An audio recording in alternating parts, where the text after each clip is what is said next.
അപ്പോൾ ഇന്ന് ഞാൻ വന്നിട്ടുള്ളത് വളരെ സിമ്പിളായിട്ടും നല്ല ടേസ്റ്റി ആയിട്ടും ഉണ്ടാക്കിയെടുക്കാൻ പറ്റണ വത്തക്കത്തൊലി വെച്ചിട്ടുള്ള ഒരു വടൻ്റെ റെസിപ്പി ആയിട്ടാണ്. അപ്പോൾ എന്തായാലും നമുക്ക് വീഡിയോ ഒന്ന് കണ്ടു നോക്കാം. അതിനു മുമ്പായിട്ട് നമ്മളെ ചിഞ്ചച്ചിലോ മുത്തുഫാക്ക് എന്ന ചാനൽ ആദ്യമായിട്ട് കാണുന്നവരാണെങ്കിൽ ലൈക്ക് ചെയ്യാനും ഷെയർ ചെയ്യാനും സബ്സ്ക്രൈബ് ചെയ്യാനും അതോടൊപ്പം തന്നെ ബെൽ ബട്ടൺ ക്ലിക്ക് ചെയ്യാനും മറക്കരുത്.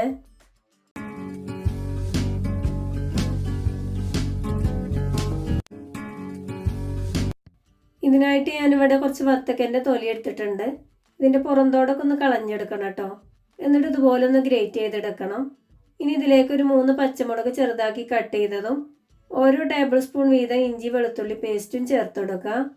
അതുപോലെ തന്നെ 2 വലിയ ഉള്ളി ചെറുതാക്കി കട്ട് ചെയ്തതും കൂടെ ചേർത്തിട്ടുണ്ട്. ഇനി ഇതിലേക്ക് 2 തണ്ട് കറിവേപ്പിലയും ചേർത്ത് കൊടുക്കുക.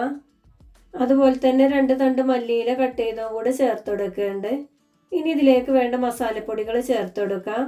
1/2 ടീസ്പൂൺ മഞ്ഞൾപ്പൊടി, 3/4 ടീസ്പൂൺ മല്ലിപ്പൊടി, 1/4 ടീസ്പൂൺ ജീരകപ്പൊടി, 1 teaspoon chicken masala, 1 teaspoon Kashmiri chilli powder, 1/4 teaspoon garam masala, 1/4 ടീസ്പൂണോളം കായപ്പൊടിയും കൂടെ ചേർത്ത് കൊടുക്കുന്നുണ്ട്.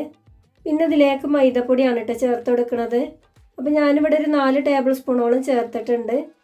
അപ്പോൾ എത്രയാണോ വേണ്ടതെന്ന് വെച്ചെങ്കിൽ അതിനനുസരിച്ച് വേണം ചേർത്ത് കൊടുക്കാൻ. ഇനി ഇതിലേക്ക് ഒരു 3 ടേബിൾ സ്പൂണോളം കടലപ്പൊടിയും കൂടെ ചേർത്ത് കൊടുക്കാം. അതുപോലെ തന്നെ ഒരു 3/4 ടീസ്പൂണോളം ഉപ്പും ചേർത്തിട്ടുണ്ട്. അപ്പോൾ ഉപ്പിൻ്റെ അളവൊക്കെ ഓരോരുത്തരുടെ ടേസ്റ്റിനനുസരിച്ച് കൂട്ടുകയോ കുറയ്ക്കുകയൊക്കെ ചെയ്യാം.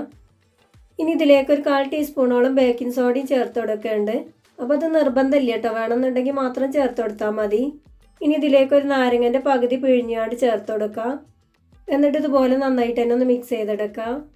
അപ്പോൾ ഇതിൽ കുറച്ച് മൈദപ്പൊടി കുറവായിട്ട് തോന്നിയപ്പോൾ ഞാൻ 2 ടേബിൾ സ്പൂണും കൂടെ ചേർത്തിട്ടുണ്ട് കേട്ടോ. ഇനി നമ്മൾ വട നല്ല ക്രിസ്പി ആയിട്ട് ഇരിക്കാൻ വേണ്ടിയിട്ട് ഒരു 1.5 ടീസ്പൂണോളം അരിപ്പൊടി ചേർത്തിട്ട് നന്നായിട്ട് തന്നെ ഒന്ന് മിക്സ് ചെയ്തെടുത്തിട്ടുണ്ട്. ഇനി ഇത് റെസ്റ്റ് ചെയ്യാൻ വെക്കേണ്ട ആവശ്യമൊന്നുമില്ല കേട്ടോ, നമുക്ക് നേരെ ഫ്രൈ ചെയ്തെടുക്കാം. അപ്പോൾ ഇതിനായിട്ട് ഞാനിവിടെ ഒരു ചീനച്ചട്ടി അടുപ്പിൽ വെച്ചുകൊണ്ട് തവിടെണ്ണ ഒഴിച്ചു കൊടുത്തിട്ടുണ്ട്.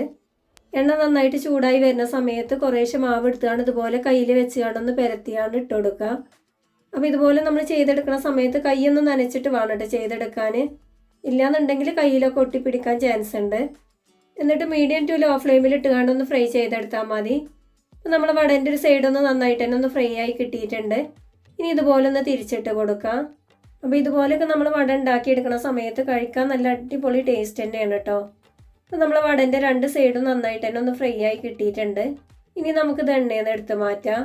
ഇനി ബാക്കിയുള്ളത് ഇതുപോലെ തന്നെ ഒന്ന് ഫ്രൈ ചെയ്തെടുക്കാം. അപ്പോൾ ഒരിക്കലും നമ്മൾ ഫ്ലെയിം കൂട്ടി വെച്ചുകൊണ്ട് ഫ്രൈ ചെയ്തെടുക്കാൻ നോക്കരുത് കേട്ടോ. അങ്ങനെ ആയി കഴിഞ്ഞാൽ ഇതിൻ്റെ ഉൾഭാഗം കറക്റ്റായിട്ട് വെന്ത് കിട്ടില്ല, പുറം ഭാഗം പെട്ടെന്ന് തന്നെ കരിഞ്ഞു പോവുകയും ചെയ്യും. അപ്പോൾ അതൊന്ന് ശ്രദ്ധിക്കാം. അപ്പോൾ നമ്മൾ വടയൊക്കെ നന്നായിട്ടൊന്ന് ഫ്രൈ ആയി കിട്ടിയിട്ടുണ്ട്. ഇനി ഇതിലേക്ക് 2 തണ്ട് കറിവേപ്പില ചേർത്തതിന് ശേഷം ഇതുപോലെ ഒന്ന് ഇളക്കിയെടുത്തുകൊണ്ട് എണ്ണയിൽ നിന്ന് കോരിയെടുക്കാം. അപ്പോൾ ഇതുപോലെയൊക്കെ നമ്മൾ വട ഉണ്ടാക്കിയെടുക്കുന്ന സമയത്ത് നല്ല ചൂടോട് കൂടിയിട്ട് തന്നെ കഴിക്കാൻ നോക്കുക. ചൂടാറി കഴിഞ്ഞാൽ പിന്നെ അത്ര തന്നെ ടേസ്റ്റ് ഇല്ല കേട്ടോ. അപ്പോൾ ഇത്രയേ ഉള്ളൂ കേട്ടോ, വളരെ സിമ്പിളായിട്ട് ഉണ്ടാക്കിയെടുക്കാൻ പറ്റണ വത്തക്കത്തൊലി വെച്ചിട്ടുള്ള വട ഇവിടെ റെഡി ആയിട്ടുണ്ട്. അപ്പോൾ എന്തായാലും എല്ലാവരും ഇതുപോലെ ഒന്ന് ഉണ്ടാക്കിയെടുക്കുന്ന സമയത്ത് നിങ്ങൾക്ക് ഈ റെസിപ്പി ഇഷ്ടപ്പെടുകയാണെന്നുണ്ടെങ്കിൽ നിങ്ങളുടെ അഭിപ്രായങ്ങളൊക്കെ ഒന്ന് കമൻസിലൂടെ അറിയിക്കാൻ മറക്കരുത്. അപ്പോൾ ഞാനെന്നും പറയണ പോലെ തന്നെ നമ്മൾ ചിഞ്ചച്ചിലോ മുത്തുഫാക്കിലെ വീഡിയോസ് നിങ്ങൾക്ക് ഇഷ്ടപ്പെടുകയാണെന്നുണ്ടെങ്കിൽ ലൈക്ക് ചെയ്യാനും ഷെയർ ചെയ്യാനും മറക്കരുത്. അതുപോലെ തന്നെ നമ്മളെ ചാനൽ ആദ്യമായിട്ട് കാണുന്ന ഒരാളാണെന്നുണ്ടെങ്കിൽ ആ റെഡ് സബ്സ്ക്രൈബ് ബട്ടൺ ഒന്ന് ക്ലിക്ക് ചെയ്തതിന് ശേഷം ബെൽ ബട്ടൺ ഓൾ തന്നെ ക്ലിക്ക് ചെയ്യുക. എങ്കിലേ ഞാനിടുന്ന വീഡിയോസിൻ്റെ നോട്ടിഫിക്കേഷൻ നിങ്ങൾക്ക് കിട്ടുള്ളൂ.